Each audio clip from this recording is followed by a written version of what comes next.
Hello and welcome to the session on complex analysis.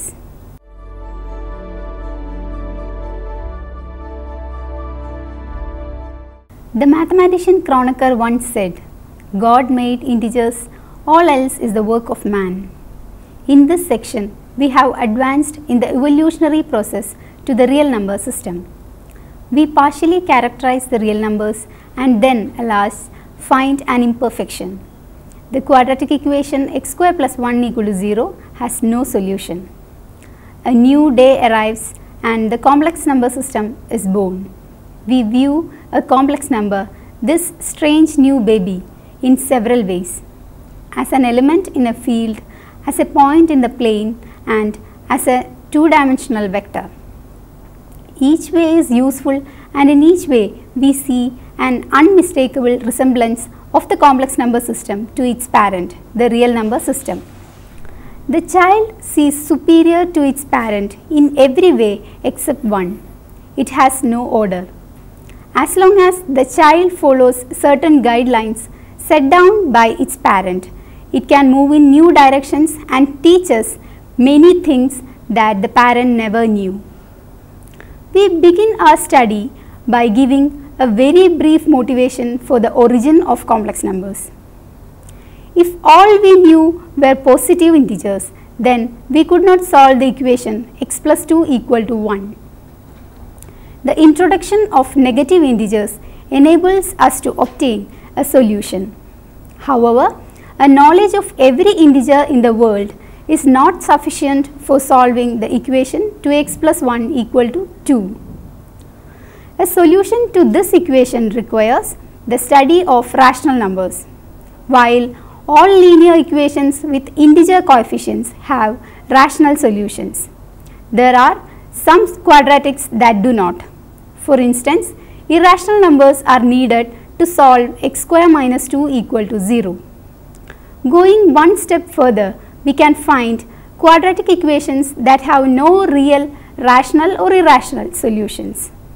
The equation x square plus 1 equal to 0 has no real solutions because the square of any real number is non-negative. In order to solve this equation, we must invent a number whose square is minus 1. This number, which we shall denote by I is equal to square root of minus 1, is called an imaginary unit. Our sense of logic rebels against just making up a number that solves a particular equation. In order to place this whole discussion in a more rigorous setting, we will define operations involving combinations of real numbers and imaginary units. These operations will be shown to conform as much as possible to the usual rules for addition and multiplication of real numbers. We may express any ordered pair of real numbers, ordered pair AB, as the complex number z is equal to a plus ib. Complex numbers can be defined as ordered pair xy of real numbers that are to be interpreted as points in the complex plane with rectangular coordinates x and y, just as real numbers x are thought of as points on the real line. When real numbers x are displayed as points x0 on the real axis, it is clear that the set of complex numbers includes the real numbers as a subset. The complex numbers of the form 0y correspond to points on the y axis, that is imaginary axis, and are called pure imaginary number. The real numbers x and y are known as the real and imaginary parts of z respectively, and we write real part of z is equal to x and imaginary part of z is equal to y. Two complex numbers z is equal to ordered pair xy and z dash is equal to ordered pair x dash y dash are equal if and only if x is equal to x dash and y is equal to y dash. Thus, z is equal to z dash if and only if z and z dash corresponding to the same point in the complex plane or z plane.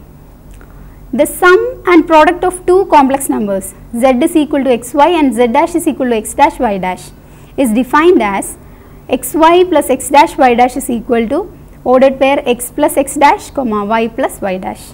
ordered pair xy into x dash y dash is equal to ordered pair x dash minus y dash comma xy dash plus yx dash. Note that ordered pair x0 plus ordered pair x dash 0 is equal to ordered pair x plus x dash comma 0. Also x0 into x dash 0 is equal to ordered pair x dash comma 0. Thus, complex number system is a natural extension of real number system. If we think of a real number as either x or ordered pair x0 and let I denote the pure imaginary number ordered pair 0 1, since xy is equal to ordered pair x0 plus ordered pair 0y, which is equal to ordered pair x0 plus ordered pair 0 1 into ordered pair y0. Also, I square is equal to ordered pair 0 1 into 0 1, which is equal to ordered pair minus 1 0. That is, I square is equal to minus 1. Moduli and conjugate. We can associate any non-zero complex number z is equal to x plus iy with the directed line segment or vector from the origin to the point xy in the z plane. If a is equal to x plus iy and b is equal to x dash plus iy dash, the sum of a and b, that is a plus b, can be obtained by constructing a parallelogram with sides a and b as shown in the figure. This is called parallelogram law of addition. Similarly, a minus b can be defined as a plus minus b, although the product of a and b is itself a complex number represented by a vector which lies in the same plane as the vectors a and b. Evidently, this product is neither the scalar nor the vector product used in ordinary vector analysis. The vector interpretation of complex numbers is helpful in extending the concept of absolute values of real numbers to the complex plane. The modulus or absolute value of a complex number z is equal to x plus iy is defined as the non-negative real number denoted by mod z. Mod z or modulus of z is equal to square root of x square plus y square. Geometrically, it is the distance between the point ordered pair xy and the origin 0 0 or the length of the vector representing z. It reduces to the usual absolute value of the real number system when y is equal to 0. Modulus of z is less than modulus of z dash means that the point z is closer to the origin than the point z dash. For example, consider modulus of minus 3 plus 2i is equal to root 13 and modulus of 1 plus 4i is equal to root 17. This means that minus 3 plus 2i is closer to the origin than 1 plus 4i. The distance between 2 points z and z dash is modulus of z minus z dash, which is the length of the vector representing z minus z dash. The complex conjugate or simply the conjugate of the complex number z is equal to x plus iy is defined as the complex number x minus iy and is denoted by conjugate of z or z bar. That is, conjugate of z is equal to x minus iy. It is easy to prove that conjugate of z plus z dash is equal to conjugate of z plus conjugate of z dash. Also, conjugate of z minus z dash is equal to conjugate of z minus conjugate of z dash. Conjugate of z dash is equal to conjugate of z into conjugate of z dash. Conjugate of z divided by z dash is equal to conjugate of z divided by conjugate of z dash with z dash not equal to 0. Z into conjugate of z is equal to modulus of z square. Modulus of z into z dash is equal to modulus of z into modulus of z dash. Modulus of z divided by z dash is equal to modulus of z divided by modulus of z dash. Triangle inequality. Triangle inequality provides an upper bound for the modulus of the sum of two complex numbers z and z dash. Triangle inequality states that for any two complex numbers z and z dash, modulus of z plus z dash is less than or equal to modulus of z plus modulus of z dash. Its proof is as follows. We know that modulus of z plus z dash whole square is equal to z plus z dash into conjugate of z plus z dash, that is z plus z dash into conjugate of z plus conjugate of z dash, which is equal to z into conjugate of z plus z into conjugate of z dash plus z dash into conjugate of z plus z dash into conjugate of z dash. But z into conjugate of z dash plus conjugate of z into conjugate of z dash is equal to 2 times real part of z into conjugate of z dash, which is less than or equal to 2 times modulus of z into conjugate of z dash, which is equal to 2 times modulus of z into modulus of z dash. Thus, modulus of z plus z dash whole square is less than or equal to modulus of z square plus 2 times modulus of z into modulus of z dash plus modulus of z dash square, which is less than or equal to modulus of z plus modulus of z dash whole square. Since moduli are non-negative, modulus of z plus z dash is less than or equal to modulus of z plus modulus of z dash. Now consider an example. If z is a point inside the circle centered at the origin and with radius 2, so that modulus of z is equal to 2, then modulus of z cube plus 3z square minus 2z plus 1 will be less than or equal to modulus of z cube plus 3 times modulus of z square plus 2 times modulus of z plus 1, which is less than 25. Now consider Euler's formula. Let r and theta be polar coordinates of the point xy that corresponds to a non-zero complex number z is equal to x plus iy. Since x is equal to r cos theta and y is equal to r sin theta, z can be written in polar form as z is equal to r into cos theta plus I sin theta. Here r is equal to mod z.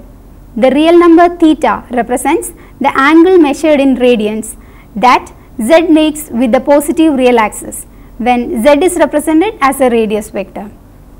Theta has infinite number of possible values that differ by integral multiples of 2 pi. Also, tan theta is equal to y by x. Each value of theta is called an argument of z, and set of all such values is denoted by argument z. The principal value of argument z, that is capital argument z, is that theta such that minus pi less than theta less than pi. Now consider an example. Z is equal to minus 1 minus I. Z lies in the third quadrant, has principal argument minus 3 pi by 4. The Euler's formula for any real value of theta is e raised to I theta is equal to cos theta plus I sin theta. In exponential form, z is equal to r e raised to I theta. Now consider stereographic projection. It is sometimes convenient to include with the complex plane the point at infinity denoted by infinity and to use limits involving it. The complex plane together with this point is called the extended complex plane. To visualize the point at infinity, one can think of a unit sphere sitting on top of the complex plane with the south pole of the sphere located at the origin of the complex plane. The extended complex plane can be mapped onto the surface of the sphere whose south pole corresponds to the origin and whose north pole to the point z is equal to infinity. All other points of the complex plane can be mapped in one-to-one fashion to points on the surface of the sphere by using the following construction. Connect the point z in the plane with the north pole using a straight line. This line intersects the sphere at the point P. In this way, each point z is equal to x plus iy on the complex plane corresponds uniquely to a point P on the surface of the sphere. This construction is called stereographic projection. More concretely, the point P ordered pair xyz on the sphere is put into correspondence with the point z is equal to x plus iy in the complex plane by finding on the surface of the sphere ordered pair x, y, z, the point of intersection of the line from the north pole of the sphere n002 to the point z equal to x plus iy on the plane. The construction is as follows. We consider 3 points in the 3-dimensional setup. N is equal to 002, the north pole, P is equal to xyz, the point on the sphere, P dash is equal to xy0, the point in the complex plane. These points must lie on a straight line. Hence, the difference of the points P minus n must be a real scalar multiple of the difference P dash minus n, namely x, y, z minus 2 is equal to s times x, y minus 2. That is equation number 1, where s is a real number and s not equal to 0. The equation of the sphere is given by x square plus y square plus z minus 1 whole square equal to 1. Let us consider this as equation number 2. Equation 1 implies x is equal to xs, y is equal to ys and z is equal to 2 minus 2s. Let us consider this as equation 3. Inserting 3 in 2 after a bit of manipulation, we get s square into x square plus y square plus 4 minus 4s is equal to 0. That is equation 4. This equation has as its only non-vanishing solution s is equal to 4 divided by modulus of z square plus 4, where modulus of z square is equal to x square plus y square. Thus, given a point z is equal to x plus y in the plane, we have on the sphere a unique correspondence. Capital X is equal to 4x divided by mod z square plus 4, y is equal to 4y divided by mod z square plus 4, capital Z is equal to 2 mod z square divided by mod z square plus 4. We see that under this mapping, the origin in the complex plane z is equal to 0 yields the south pole of the sphere 0, 0, 0, and all points at mod z equal to infinity yield the north pole 0, 0, 2. On the other hand, given a point P is equal to x, y, z, we can find its unique image in the complex plane. That is, from equation number 3, s is equal to 2 minus z divided by 2 and x is equal to 2x divided by 2 minus z, y is equal to 2y divided by 2 minus z. The stereographic projection maps any locus of points in the complex plane onto a corresponding locus of points on the sphere and vice versa. For example, the image of an arbitrary circle in the plane is a circle on the sphere that does not pass through the north pole. Similarly, a straight line corresponds to a circle passing through the north pole. Hence, on the sphere, the images of straight lines and of circles are not really geometrically different from one another.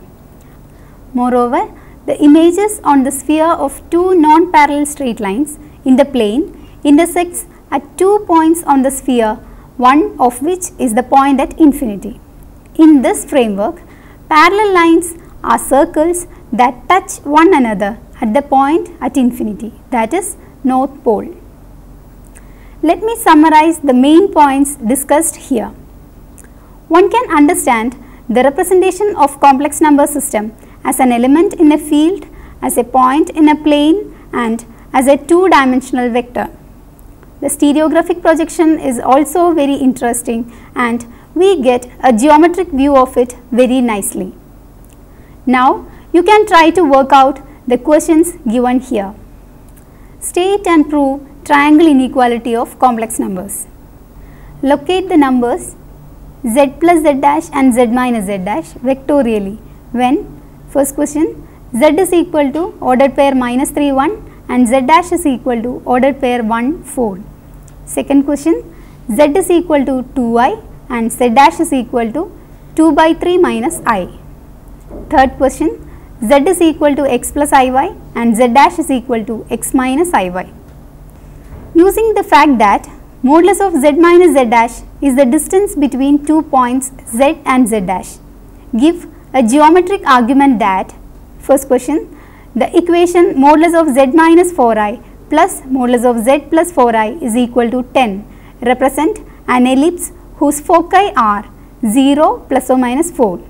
Second question, mod z minus 1 is equal to mod z plus I represents the line through the origin whose slope is minus 1.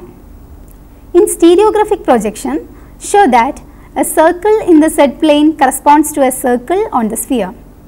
To what curves on the sphere do the lines real part of z is equal to 0 and imaginary part of z is equal to 0 correspond in the case of stereographic projection? Find the square roots of 1 minus root 2i. For further reading and understanding, you may go through these books and websites. Complex Variables and Applications, 6th edition by James Ward Brown and Ruel V. Churchill, published by McGraw-Hill International Editions. Another book, Complex Variables, Introduction and Applications, by Mark J. Eblowitz and Athanasius S. Fokas, published by Cambridge Texts in Applied Mathematics. Another text, Complex Variables by Herb Silverman, Houghton, Mifflin Company, Boston. Also you can refer the websites www.mathworld.wolfram.com and www.wikipedia.org. Hope that you have enjoyed this session. We can meet again with another topic. Thank you.